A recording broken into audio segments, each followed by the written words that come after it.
This is part two of I don't know what it is. An experience I had the other night. I'm going to read my notes. So in part one, I discussed a little bit of how I arrived at this point or what I've been working on for the last few weeks.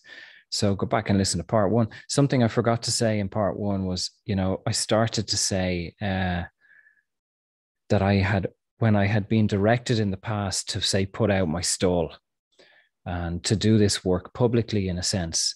And then I had attached the idea of like, oh, because at this point I was living in the car, I was broke. And I had attached the thought that, oh, like that's how I'll earn money. Money will come, followers will come, subscribers, all that kind of thing. And like here we are 4 or 5 years in, and they're not really like my YouTube views are actually descending over the last year. I think I have about 600 followers on Instagram. But in the last 2, 3 weeks in doing this work, what I've realized is that thought of like, where the fuck did that thought come from? Why do I need more followers? Why do I need more clients? Who cares? And it's been quite liberating to realize, like, in this moment, bills are paid, rent is paid. I'm okay. The place, like my gratitude for my experience lately is just deepening and deepening. That these moments are a gift. Really everything that we require in each moment is presented to us. The suffering arises from the past or future. What happened, wish it was different, what I want to happen. And that's a yearning for something else, and it's quite a journey to realize that this moment is perfect. So yeah, to be free of this whole idea, because we've such a movement of like, and I got sucked into it too, and I believed it, of like, you got to build your audience, build followers, marketing. Part of me now, like I've seen a door has opened, and I've kind of seen, I don't need any of this. This is not required for my peace of mind or happiness or anything, or maybe money. It doesn't matter. It's like everything is being presented that I require. I have more than I need. Like it's perfect, and it's really liberating to just not need it, because I have been deeply attached and felt to a degree that I'm failing because I don't have big numbers or subscribers or numbers of clients. But it doesn't matter. Part of me then, when I got this realization, I kind of thought, yeah, why do I want fucking loads of people emailing me and phoning me? And yeah, I want to do your course. I want to work. It's like, I'm doing okay as I am. You know what I mean? I have plenty of time to do my own work, which is ultimately the most important thing to me. So yeah, and then if it changes, it changes. If it doesn't, it doesn't. So I just feel less attached to having to do this publicly or having to fucking market. Or if these things comes naturally, great. And if they don't, I don't really care. Well, there are moments I do care, and when those moments arise, I now can work through to that place of liberation from that thought, to not need it, to not be attached to it. These are huge like breakthroughs.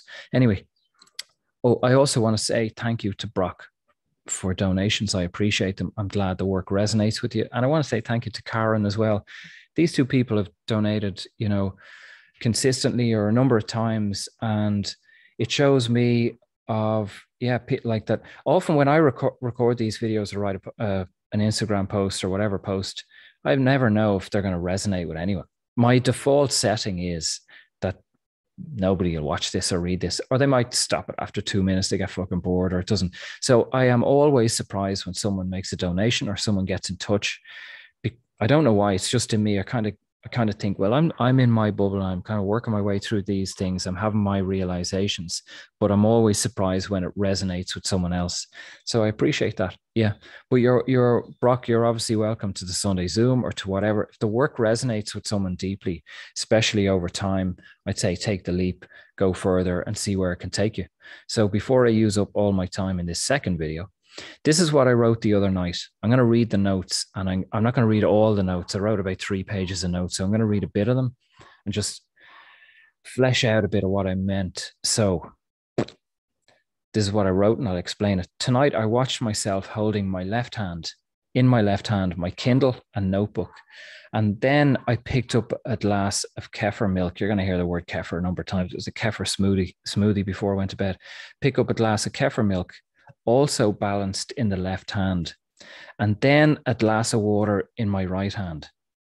When I moved the Kindle and the notebook, I consciously did not know how I would manage to hold the glass of kefir milk, but I was watching my body prepare to pick up the glass.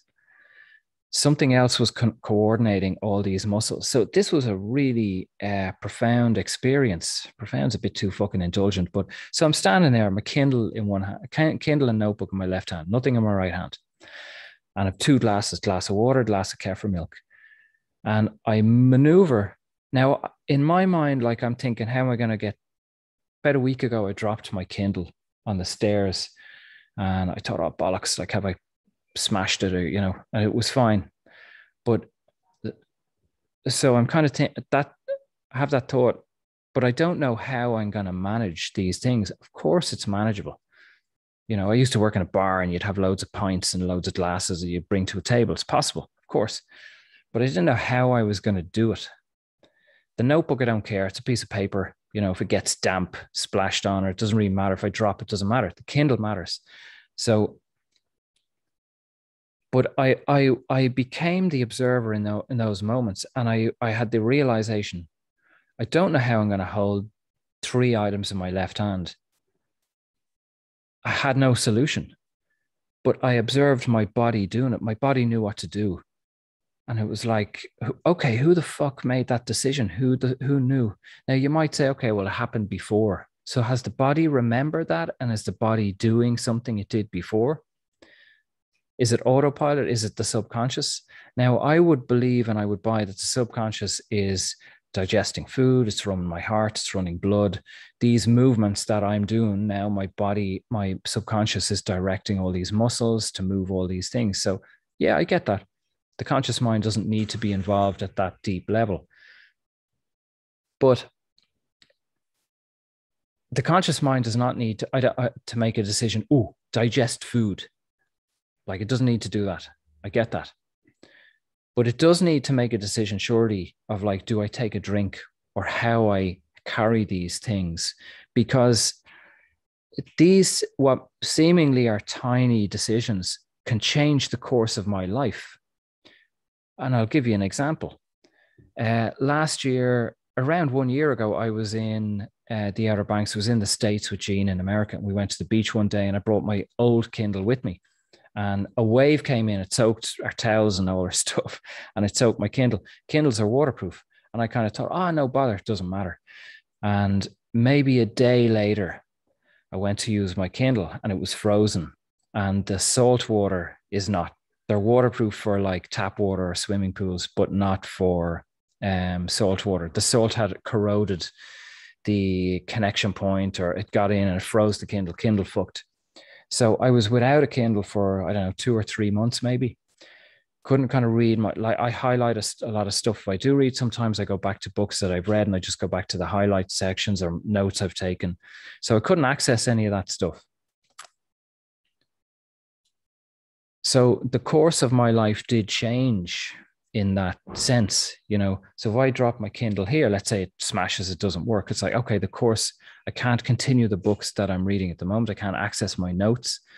I have to wait. I have to get, can I spend the money? Can I afford a new Kindle? Do I order? How long does it take to get here? All that shit. Course of life has changed.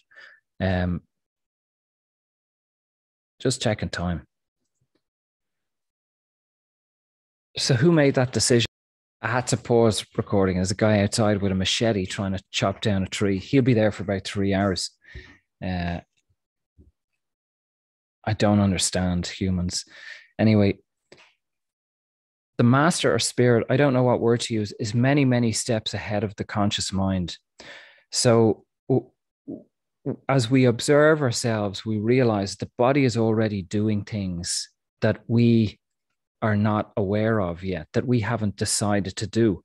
There was a later point where I reached for a drink before I thought I wanted a drink. I was writing, I was working.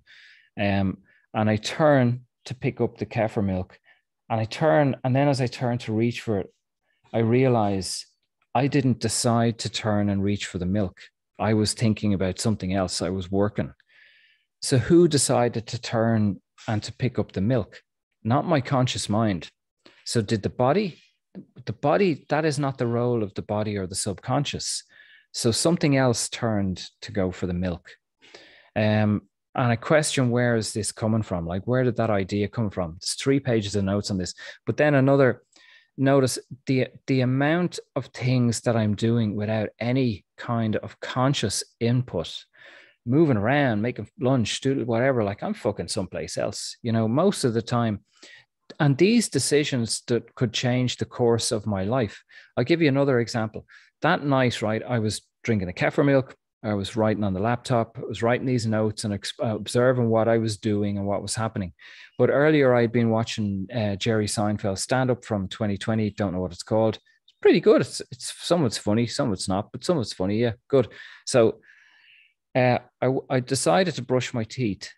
So I made the decision consciously, I'm going to brush my teeth. But then I noticed that my body was going to get off the bed, and I stopped and I thought, okay, who decided I was going to get off the bed? I didn't make that decision to go yet. I was going to brush my teeth. I didn't say I was going to brush my teeth immediately in that moment, but something decided to get up to go to the bathroom, and then I paused. So I went and I brushed my teeth. I got ready for bed, and then I came back to the laptop. I closed the curtains or something. So came back to the laptop. This is about 10 minutes. And in coming back to the laptop, I was then watching myself to see what would happen. Is this being going to continue writing, or is this being going to watch Seinfeld? And as it happens, I came back and I continued writing. But the change in the course of my life, if I continue writing, maybe I explore more of this, maybe I have more breakthroughs, maybe I see more stuff, maybe it becomes an article or a video, whatever, that leads on to something else. If I watch Seinfeld, I don't continue this work in this moment. Maybe I have a laugh, maybe I fall asleep. So they're 2 different routes that consistently will build on my growth or expansion, or a good night's sleep, or a laugh, or relaxation.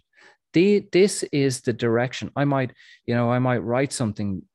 I wrote an article, one of the first articles I wrote on this kind of work or shadow work. There is no spoon, which now I pretty much send to every potential client for them to read, to see that the reflection, like that article changed my life. Or the experience that then became the article entirely changed my life. Entirely, because that's what I make a living from now. That's what I do, is what I teach people. So it's the one with the photograph of Gladiator. You can search on my site, There Is No Spoon, and you'll find it. If I remember, I'll put a link below. So these things change the course of our life. In these moments, we're not considering the trajectory that may unfold from this. There's a movie called Sliding Doors with Gwyneth Paltrow, I believe, from about maybe 20 years ago, which explores these 2 possibilities, and our lives could go in entirely different directions. But my point of all this is, Mr. Machete Man, is that I consciously did not make those decisions. I'm not making these decisions. So who the fuck is? Where's it coming from? There is something. These are the notes as well. There's something else moving my body, and it's amazing to watch. I'm afraid I will lose this awareness, that it will fade off, or I'll forget about it. The view out is very different. This was very interesting. The view out is very different to the other view, the looking through the filters. This is what I noticed.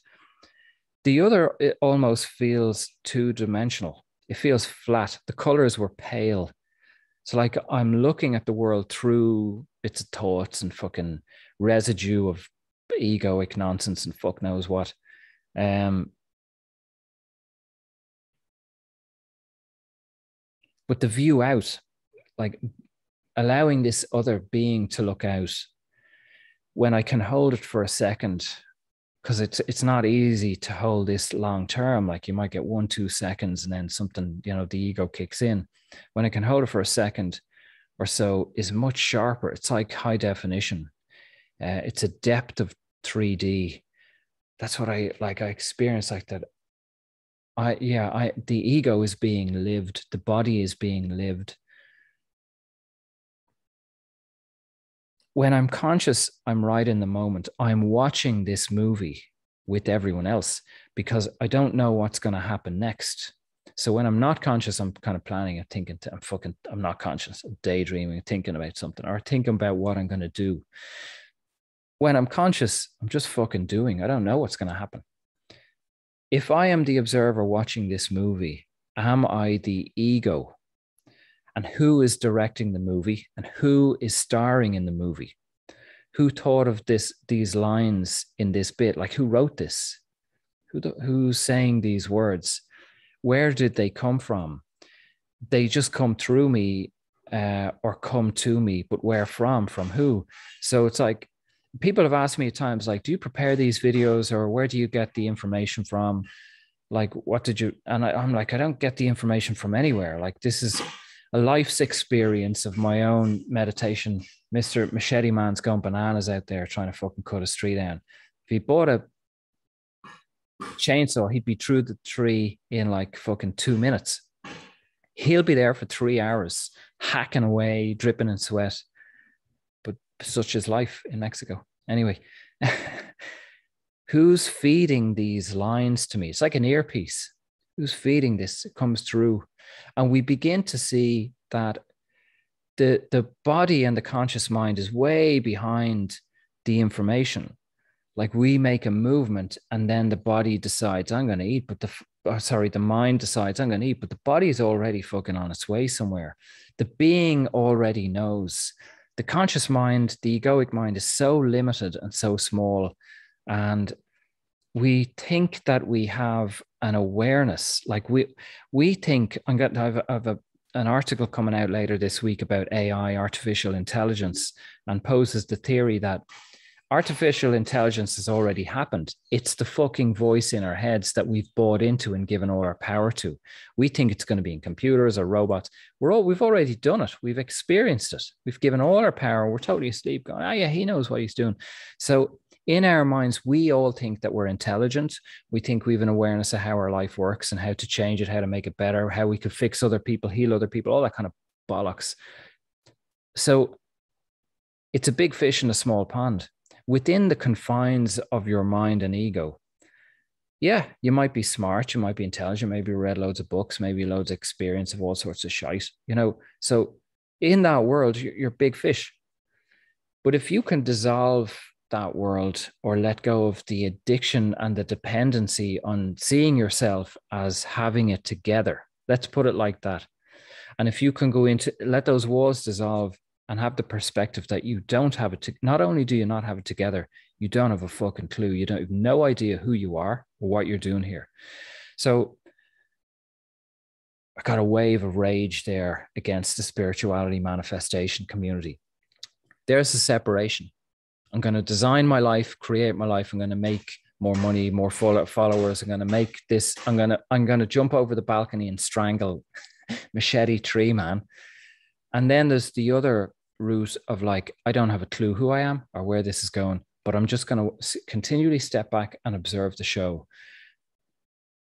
But in reality, maybe we are just the observer. There's someone else steering this ship. There's someone else picking up the glass of kefir milk, knowing how to hold the Kindle notebook and glass. But in the limited perspective of the human ego, it's like, I think I have it together. I'm going to fucking design my life, And then the greater being spirit is looking and going, this guy has a fucking clue. But I'll leave him, let him think he's fucking steering the ship. It's kind of like there's a meme online. If I can find it, I'll input it in the video now. There's a meme online of democracy, is something like democracy is like people thinking they're in power. It's something like, this is democracy. And there's a photograph of like a 3-year-old kid in a little plastic car. And he thinks he's driving the car, but he's not really. That's kind of what democracy is. We think we're elected people. We think, I got power. Women got the vote. Women have power. No, you don't. Nobody has fucking power. Other people have power and they elect these people.